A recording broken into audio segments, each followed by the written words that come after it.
In this video, we're going to take a look at using Teo to create this honey locust tree. We're going to use the Teo plant for building the whole tree, and we're going to use the Teo leaf to generate the leaf structure using the lobed options. So let's jump into Cinema 4D and get building. So here we are inside of Cinema 4D, and you can see I've got my reference set up here on the left, and this is the small young honey locust tree that we're going to build. Other references we have here, I've got a close-up of the leaf structure, so you can see it's a lobed leaf with a main stem here and the offsetting leaves. And also I have a reference of the same tree in winter, and I've just drawn over the branching so you can see the base structure. And it's always a good idea if you use modeling a tree that is going to lose its leaves in the winter to get the reference of both fully leaved and no leaves, so that you can see what's going on underneath all the leaves. Because if you look at this, you can't really tell what's going on. There's just a bunch of leaves, and you can see the trunk here. So that's always what I do, is I get the reference of the same plant in the winter so you can see what's happening. And this is where we'll start. So we're going to jump in. Let's get our Oncidium Teo plant, and we'll add a trunk. Now this tree is about 15 foot, 12 to 15 foot, so I'm going to leave it at the default height as it is. Just going to put wireframe on so we can see our polys, and let's go into the global settings, and I'm going to put this down to, let's say 2 on the spline segments. No, that's a bit much. Let's go 5, because we want a little bit of detail. This is just going to help with the distribution of our branches. Back to the plant layers, and we'll increase the ring segment, let's say to 24, just so we get a fairly even looking quads. Okay, so now we can drop the radius, which is the radius of our trunk. So let's bring this down because it's not a very thick trunk. Let's turn off the wireframe now. Just work on the viewport, something like, let's say 5. Looks good. And then we'll put some modifiers on it. So we can leave everything else as it is, because it's pretty much just a fairly straight tapered trunk there. So we'll go to modifiers, and we'll drop in a turbulence. Just set this bias from the bottom up a bit. Let's say 0.1% is enough. Just gets it off the angle down the bottom there.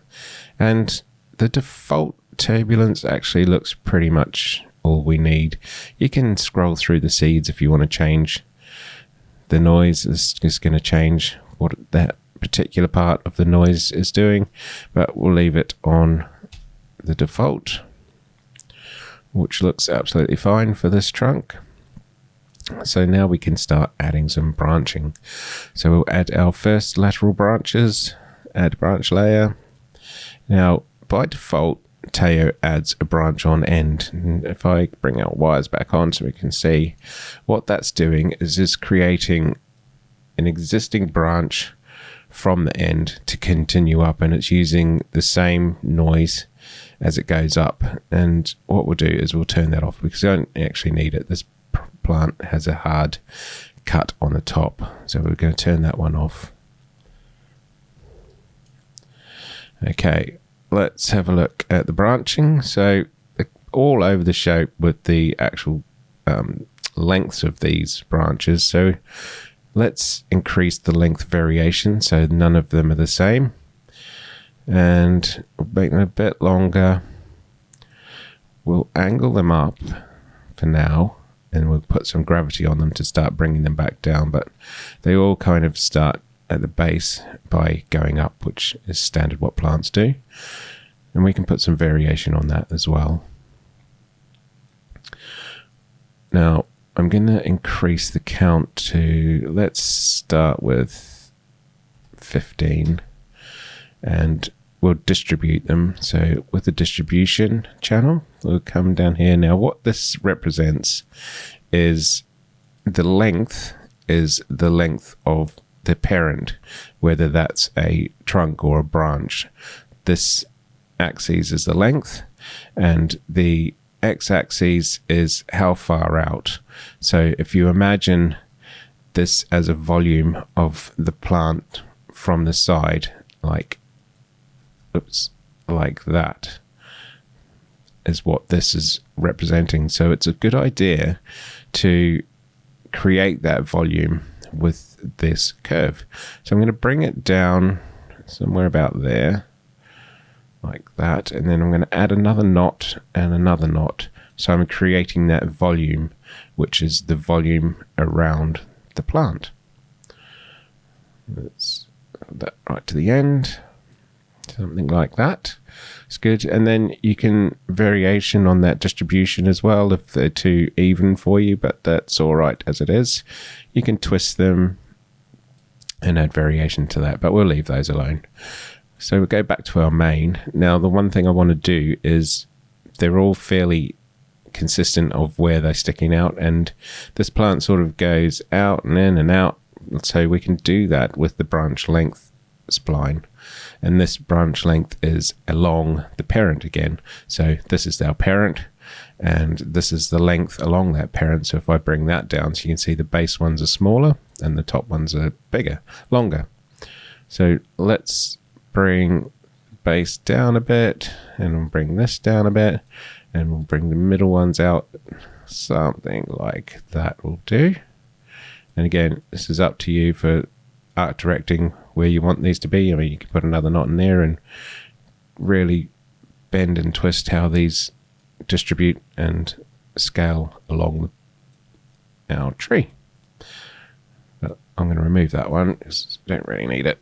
Just want them to be slightly longer in the middle than they are at the top and the bottom. Something like that looks cool.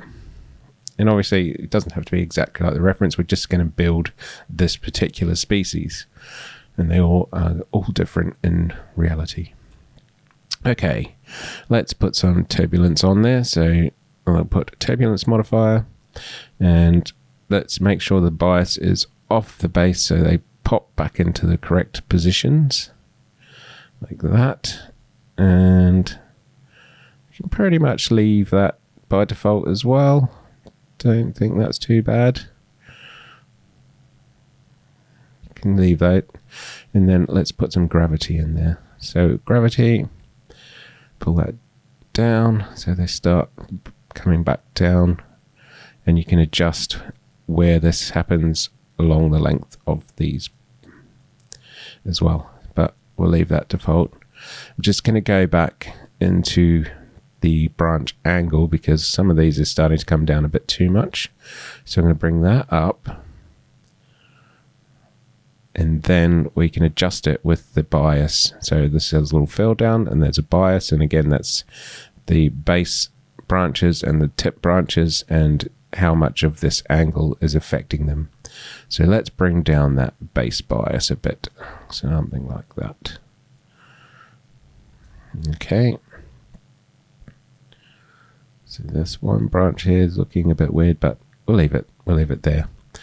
Okay, so we need another sublateral branches. So select add part, add another branch, which puts it in the chain, and we'll drop the count down. Let's say 5. Turn off branch on end. We don't need that. Bring up the angle.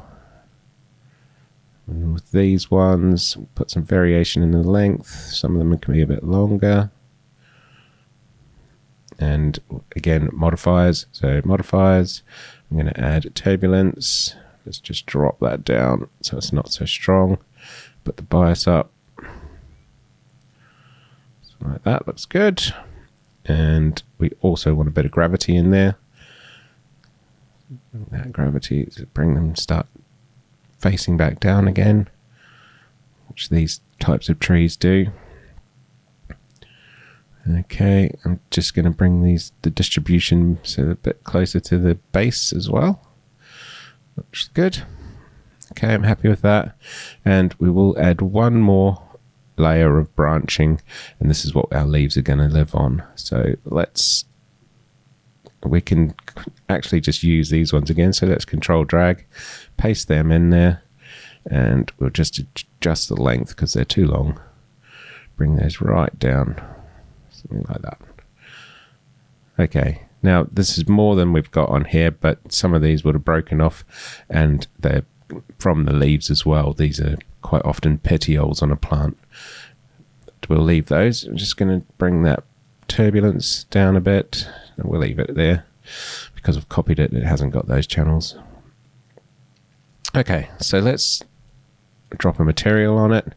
I've got some materials built. Now, these are just standard materials, but with Teo, it's just an object inside of Cinema 4D, and it'll take any render engine or any material type. We're just using these for the viewport. The main reason is because Redshift can't show gradients in the viewport, and these are using gradients. So I just wanted to have it so it's visible and looks good in the viewport, which we couldn't do. So let's put a bark texture. We're going to put it on the trunk materials, and just drop that in there. And you can see it's put it on just the trunk, but if you want it to propagate all the way down the chain, you just enable this button here, and it puts it on all of the branching levels. Now, if we zoom in, you'll see that it's a bit stretched. So we can adjust that with the V tiles, and 6 seems to be a good golden number there. So we'll put that on 6, and that's looking pretty good. Now, one thing that you might want to do, depending on if this is a hero plant or not, and that is connect these to the trunk. So we go to the global settings where we've got meshing type. We're going to set that from intersect to join, which is going to join them up. However, when you've got something like this, which should be covered in leaves, you don't really need it on any higher level than the trunk and the first lateral branches. So we can change that by changing the maximum join level to just 1. And that means none of these further sublateral branches are going to get any of the join. Let's just enable subdivisions of 1. Smooth that out, and then you can see we've got these nice connected branching structures to the main trunk. That all looks pretty good. All right, I'm happy with that. So now we can move on and build our leaf. So let's go to our leaf here, and we'll turn off the plant for now. Let's close this down. Go to Insidium, Teo, and we'll get a leaf. Okay, let's come in here. Let's get our wireframe so we can see what we've got. Okay, so first thing we're going to do is we're going to build just a leaf.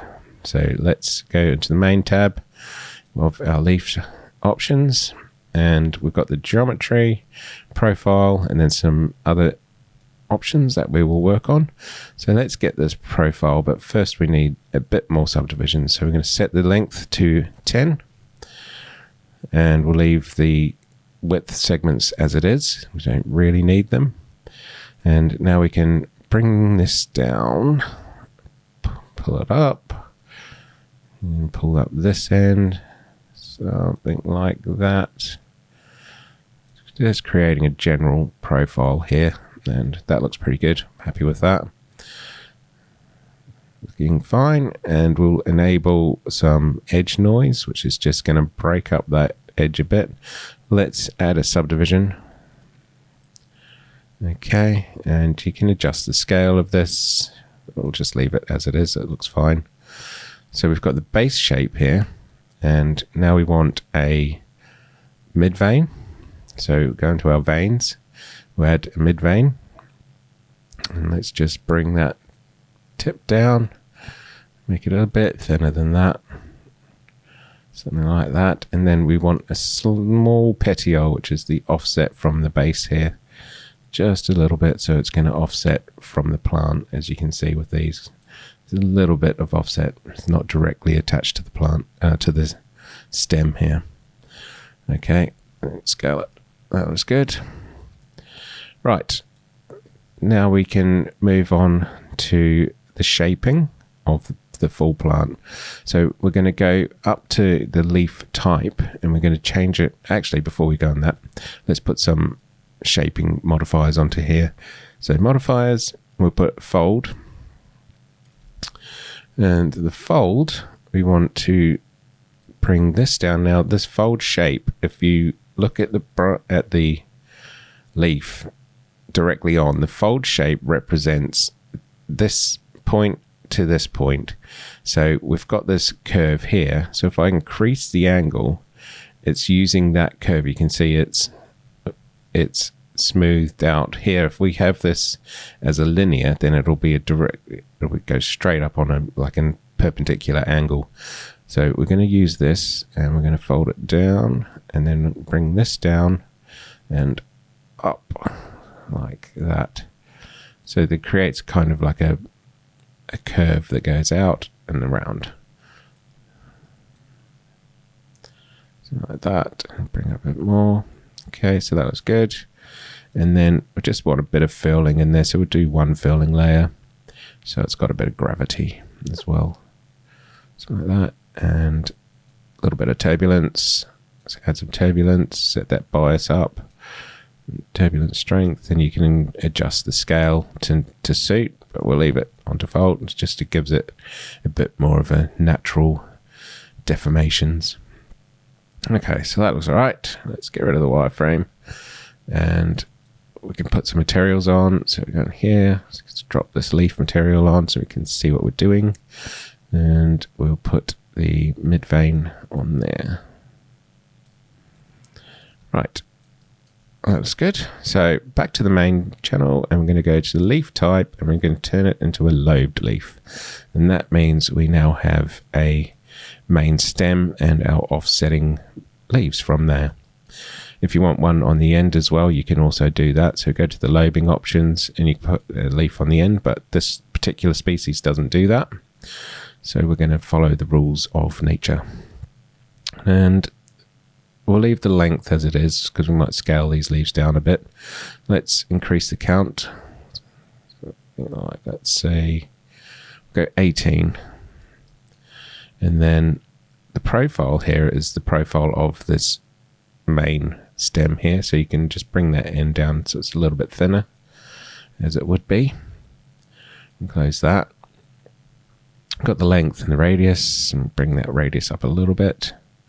And we've got a count for the subdivisions here, so length segments. So if we bring back our wireframe, you can see it's fairly low segment count here. So we might increase that so that we can get a bit more control with furling. So let's say we'll go for 40.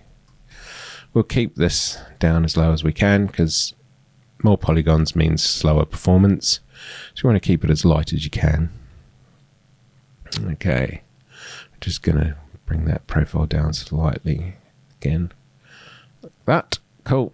Let's get rid of the wireframe.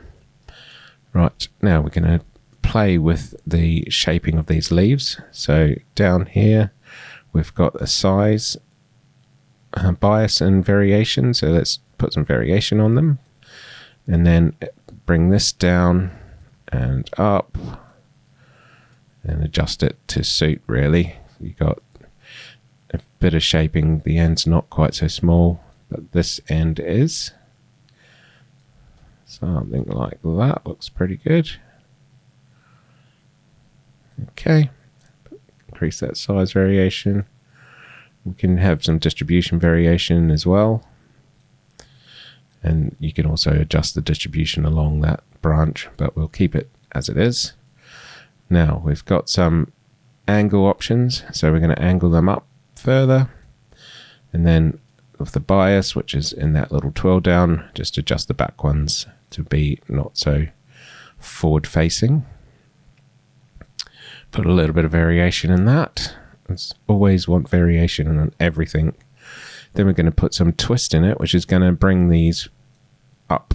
So we'll twist them up like that and put variation on that as well, where it starts to look more and more natural the more variation you add. Something like that looks pretty cool.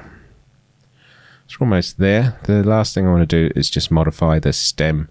So back in the modifiers, we have a couple of options. We can add some lobing and some turbulence. So let's add the lobing. Furling. So we can fill that down so that you can see that it's got gravity. like that. That's good. And then we want a little bit of turbulence in there. Make sure offset that bias. Something like that. Let's play with the scale.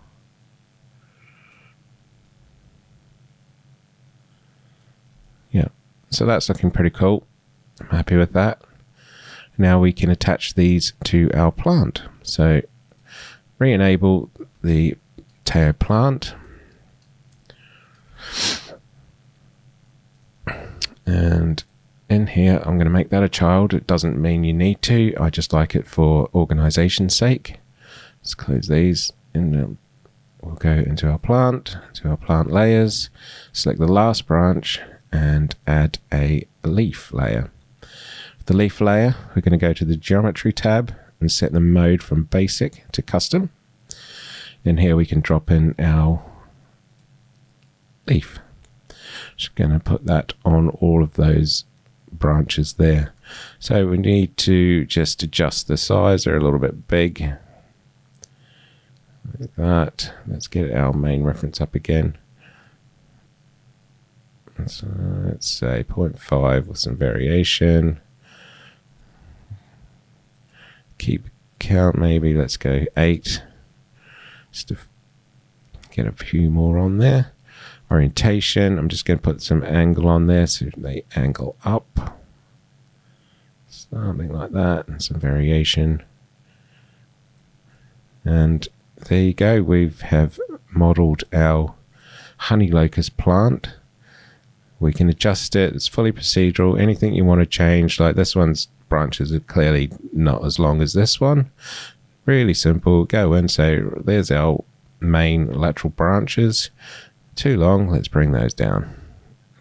Bring the length down and bring the length down on our sublaterals. Everything you need to, you can see that's tightening it up. You can adjust the distribution as well. They don't look to be as low as these, so we'll bring that up like that, like that, and then maybe a few less. Let's say 10. So it's all, as you can see, fully adjustable, fully procedural. Anything you want to change or tweak is entirely up to you for art directions. But that is a quick and simple honey locust plant. And you see it's pretty detailed. It's got those really nice lobe leaves, some good branching systems going on in there. It's going to look really good in a render.